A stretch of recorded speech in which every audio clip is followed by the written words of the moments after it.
আরও একটা গুরুত্বপূর্ণ দিক অবশ্যই মাথায় রাখতে হবে, যেমন আমরা ছিলাম দিল্লির খবরে, ঠিক তেমনই আমাদের রাজ্যের আজ বিধানসভার শীত অধিবেশন। এই অধিবেশনে ঠিক কোন কোন বিষয়গুলো গুরুত্ব পাবে মনে রাখতে হবে। দিল্লিতে যখন ওয়াকফের খসড়া বা ওয়াকফ সংশোধনী নিয়ে তোলপাড় হবে সংসদ, তখন রাজ্যের তরফে কি করা যায় সেই ভাবনা চিন্তা নিয়ে সরকার তারা একটা বিল আনবে। এই বিল কি রকম হবে? সংখ্যালঘুদের স্বার্থ রক্ষা হবে? কিভাবে সেই বিল পাশ করানো যেতে পারে? বিরোধীদের কি অবস্থান হবে? এই সব কিছু নিয়ে কথা বলবো। আমার সঙ্গে রয়েছেন আবির, সরাসরি আবির।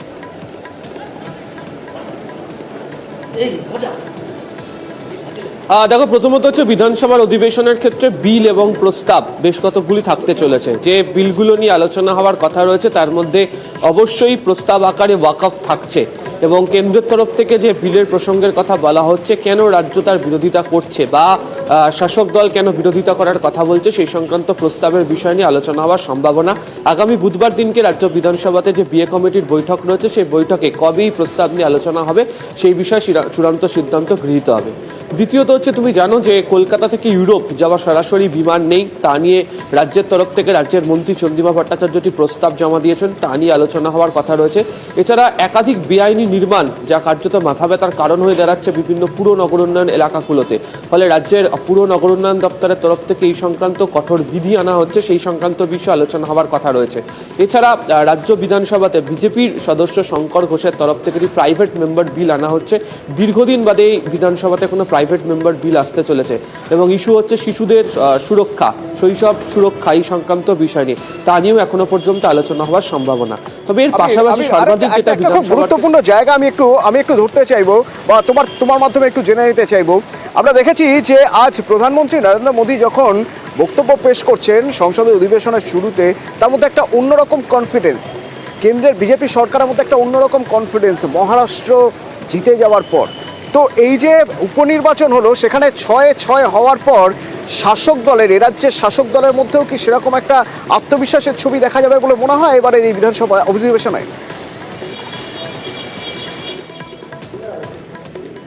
প্রথমত হচ্ছে, সংখ্যাধিক্যের ক্ষেত্রে এই রাজ্য বিধানসভাতে তৃণমূল কংগ্রেসের সংখ্যা অনেকটাই বেশি, ফলে যে কোনো ধরনের বিল বা প্রস্তাব যেগুলোকে পাশ করানোর দরকার পড়ে আলোচনার ক্ষেত্রে অবশ্যই তারা সংখ্যাগরিষ্ঠতার জায়গাতে থাকে।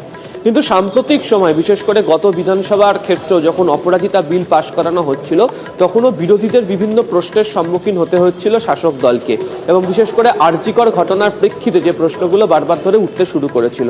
ঠিক এই মুহূর্তে দাঁড়িয়ে যেহেতু সদ্যই 6টা বিধানসভা উপনির্বাচনে তৃণমূল কংগ্রেস জয়লাভ করে এসছে, শহর এবং গ্রামাঞ্চল এবং চাবলয়ের ভোট সমস্তটাই তৃণমূল কংগ্রেসের পক্ষে গিয়েছে, ফলে অবশ্যই রাজ্য বিধানসভার ক্ষেত্রে এই প্রস্তাব বা বিল পাশ করানোর ক্ষেত্রে যে আত্মবিশ্বাসী যে মনোভাব, সেটা অবশ্যই রাজ্যের শাসক দলের যারা বিধায়করা রয়েছেন তাদের মধ্যে লক্ষ্য করতে পারা যাবে।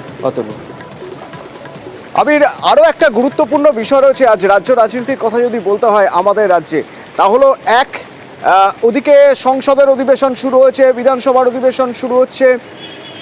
কিভাবে তৃণমূল সাংসদরা, তৃণমূল বিধায়করা তারা তাদের অবস্থান স্পষ্ট করবেন, কিভাবে আগামী দিনে এগোনো যায়?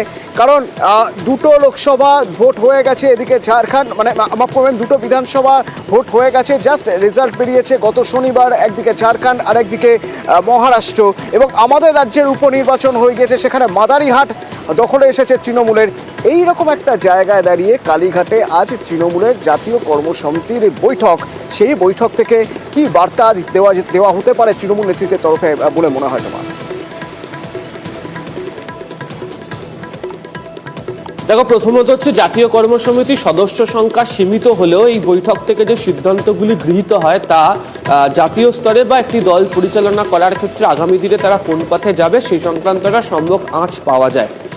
এটা ঠিক যে আরজিকরের ঘটনার প্রেক্ষিতে তৃণমূল কংগ্রেসের অভ্যন্তরে হোক বা তৃণমূলকে যারা আক্রমণ শানাচ্ছিলেন, তারা বিভিন্ন ধরনের বক্তব্যের প্রেক্ষিতে ছিলেন।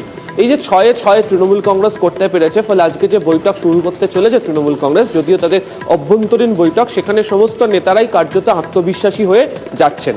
দ্বিতীয়ত হচ্ছে, একই সময় সংসদ এবং বিধানসভার অধিবেশন চলছে। সংসদের অধিবেশনের ক্ষেত্রে দুটো বিষয় লক্ষণীয় থাকছে। এক, প্রথমত হচ্ছে যে বিলগুলো কেন্দ্রীয় সরকার আনতে চলেছে, সেই বিলগুলোর বিষয়ে তৃণমূল কংগ্রেসের অবস্থান কি হবে, আর এর সঙ্গে যেটা জুড়ে থাকবে সেটা হচ্ছে ফ্লোর কোঅর্ডিনেশনের মতো বিষয়। এবং ইতিমধ্যেই তৃণমূলের অভ্যন্তরে এই প্রশ্নটা উঠতে শুরু করেছে যে কংগ্রেস বরাবরের জন্য যে ধরনের চাপ তৈরি করার চেষ্টা করে তৃণমূল কংগ্রেসের ওপরে, এই মহারাষ্ট্র বা ঝাড়খণ্ড বিধানসভার ফলের প্রেক্ষিতে দেখতে পাওয়া গিয়েছে যে সংখ্যাধিক্যের দিক থেকে তারা অনেকটা পিছিয়েছে এবং তৃণমূলের যে ফলের জায়গা সেটা অনেকটা ভালো হয়েছে, ফলে তারা মনে করছে যে তাদের আরও অনেকটা বেশি সুযোগ পাওয়ার মতো জায়গা রয়েছে। দ্বিতীয়ত হচ্ছে যে দলীয় শৃঙ্খলাকে বজায় রেখে আগামী দিনে 2026-এর যেহেতু বিধানসভা নির্বাচনের প্রস্তুতি তারা পুরোপুরিভাবে শুরু করে দিয়েছে এটা বলাই যায়, সেক্ষেত্রে দাঁড়িয়ে যারা সাংসদ, বিধায়ক বা সাংগঠনিক ক্ষেত্রে যারা রয়েছেন তাদের ভূমিকা কি হতে চলেছে, অর্থাৎ কোন ইস্যুকে সামনে রেখে তারা এগোবে।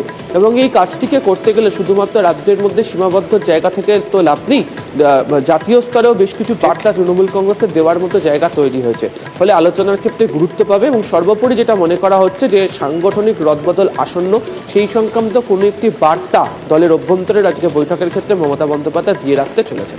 কতন ধন্যবাদ।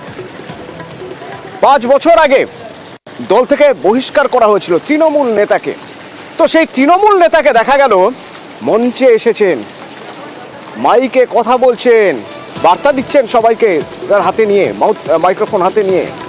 কিভাবে সম্ভব?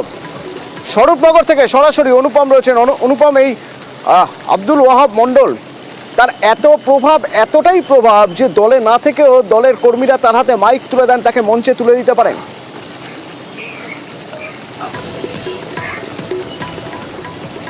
আর দেখো অতনু, এইখানে একটা সব থেকে বড় প্রশ্ন, তার কারণ হচ্ছে এই যে আব্দুল ওয়াহাব মণ্ডল, এর কতটা প্রভাব আছে তার থেকে বড় প্রশ্ন যেটা, সেটা হচ্ছে এখানকার যেসব নেতৃত্ব যারা আজকে গতকাল এই জনসভাটা করেছিল, তারা যেসব নেতৃত্ব এইসব জনসভাটা করেছে, তারা কেন এই যে দলের যে নির্দেশ, রাজ্য নেতৃত্বের নির্দেশ বা জেলা নেতৃত্বের যে নির্দেশ, তারা কেন অমান্য করলো, এটা একটা বড় প্রশ্ন। তার কারণ এই আব্দুল ওয়াহাব মণ্ডল একে গত 5 বছর আগে দলের নিয়ম ভঙ্গের এবং হচ্ছে দলের শৃঙ্খলা ভঙ্গের অভিযোগে তাকে দল থেকে বহিষ্কার করেছিল। এবং এই বহিষ্কৃত যে আব্দুল ওয়াহাব মণ্ডল তৃণমূলের নেতা, তাকে গতকাল দেখা গেল একদম জনসভায় এবং মঞ্চে তাকে ভাষণ দিতে দেখা গেল এবং তার হাতে রীতিমতো মাইক নিয়ে তিনি জনসভায় তিনি ভাষণ দিচ্ছেন এবং বিভিন্ন বিতর্কিত মন্তব্য তিনি করেছেন। এবং এই বিষয়ে আমরা যে স্বরূপনগরের যে বিধায়ক বীণা মণ্ডল, তার সঙ্গে আমরা যোগাযোগ করেছিলাম। তিনি যেটা বলেছে যে কারা এনাকে এই বহিষ্কৃত, যে অনুপম, খুব স্বাভাবিক, দলীয় বিধায়ক, তার কাছে প্রথমে দল জবাব চাইবে। 5 বছর আগে যাকে সরিয়ে দেওয়া হয়েছে, যাকে বহিষ্কার করা হয়েছে দল থেকে, তিনি তোমার এলাকায় বা আপনার এলাকায় তিনি কিভাবে স্টেজে উঠছেন, কিভাবে তৃণমূলের ঘোষিত মঞ্চ, তৃণমূলের মঞ্চ, সেই মঞ্চে তিনি বক্তব্য পেশ করছেন। প্রথমে তো বিধায়কের কাছে জবাব চাইবেন। তো আমরা বিধায়কের সঙ্গে যোগাযোগ করেছিলাম, কি বলছেন তিনি শুনুন। আমাদের ডিস্ট্রিক্ট প্রেসিডেন্ট ওনাকে শোকজ করার কথা বলেছিলেন, তার সত্ত্বেও জানি না কেউ ওনাকে আবার ডাকছেন হয়তো। দল যাকে সাসপেন্ড করেছে 6 বছরের জন্য, তাহলে উনি কিভাবে উপযাজক হয়ে এইসব মিটিং এ যাচ্ছেন? ডিস্ট্রিক্টের প্রেসিডেন্ট আছেন, আমাদের দল আছে, তারা বিষয়টা দেখবেন, নিশ্চয়ই দেখবেন। পশ্চিম মেদিনীপুরের ডেবরা সত্যপুর, সেখানে পঞ্চায়েত প্রধানের সঙ্গে দুর্ব্যবহারের অভিযোগ যেমন রয়েছে, সেই অভিযোগের সত্যতা প্রমাণের জন্য একটি ভিডিও ভাইরাল করা হয়েছে। তো সেই ভাইরাল ফুটেজ আমাদের কাছেও আছে, একবার দেখুন। উনি কি বলছে, আমি শালডাবরে সারা রাত আছি। শালডাবরে কি আছে? শালডাবরে কি তোমাকে দুটো দিচ্ছে প্রতিনিধি? শালডাবরে কি আছে? শালডাবরে কি তোমাকে প্রতিনিধি দিয়েছে? আর কি আমরা দিয়ে নেই? আমরা কি টেবিলের জন্য তো যদি কিছু করে নেই? আপনি রামচন্দ্রপুর এখানে টপ পাননি, শালডাবরে তো বসে আছেন। কি নাম? আচ্ছা না, এখানে কেউ যায় মুরগি। আচ্ছা শালডাবরে আর রামচন্দ্রপুর কত 2 মিনিটের রাস্তা। ওখানে যাবেন। তো এই দুর্ব্যবহারের জন্য এবার পঞ্চায়েত সদস্যরা ক্ষমা চাইলেন সত্যপুরের পঞ্চায়েত প্রধানের কাছে। প্রথমে দুর্ব্যবহার, তারপরে ক্ষমা প্রার্থনা। কি করে 180 ডিগ্রি ঘুরে গেল মানসিকতা?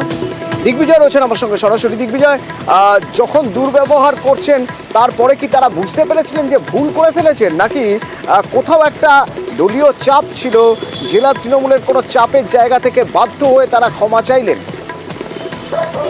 দেখো, প্রথমে বলে রাখছি অতন্যদা, এই ঘটনায় কিন্তু একদমই দলীয়ভাবে উচ্চ নেতৃত্বের থেকে কিন্তু একটা চাপ ছিল এবং সেই চাপের জন্যই কিন্তু ওই পঞ্চায়েত সদস্য দলীয় যে মিটিং, সেই মিটিং এ বসে ক্ষমা চাইলেন।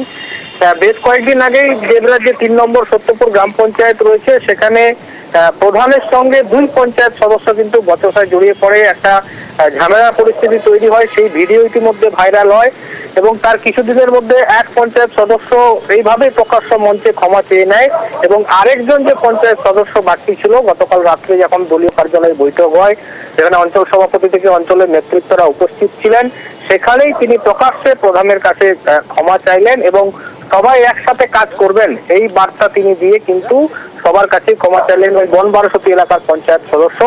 এই নিয়ে অঞ্চল সভাপতি জানিয়েছেন যে ভুল বুঝাবুঝি একটা হয়েছিল, সেটাকে মিটমাট করে দলীয় নেতৃত্বের নির্দেশে আগামী দিনে সবাই একভাবেই কাজ করবে, এই আলোচনার মধ্য দিয়ে কিন্তু এই বার্তাই উঠে এল। ধন্যবাদ।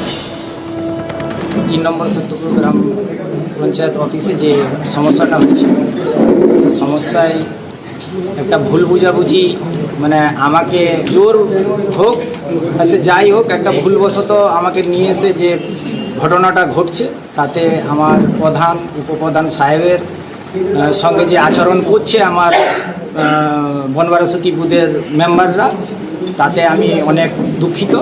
বনবারসতী বুথের কর্মী সবকে ক্ষমা করে দেওয়া হয়, আমাকেও ক্ষমা করে দেওয়া হয়, আর আমাদের উপপ্রধান সাহেবকে উনার চেয়ারে যেন উনি বসেন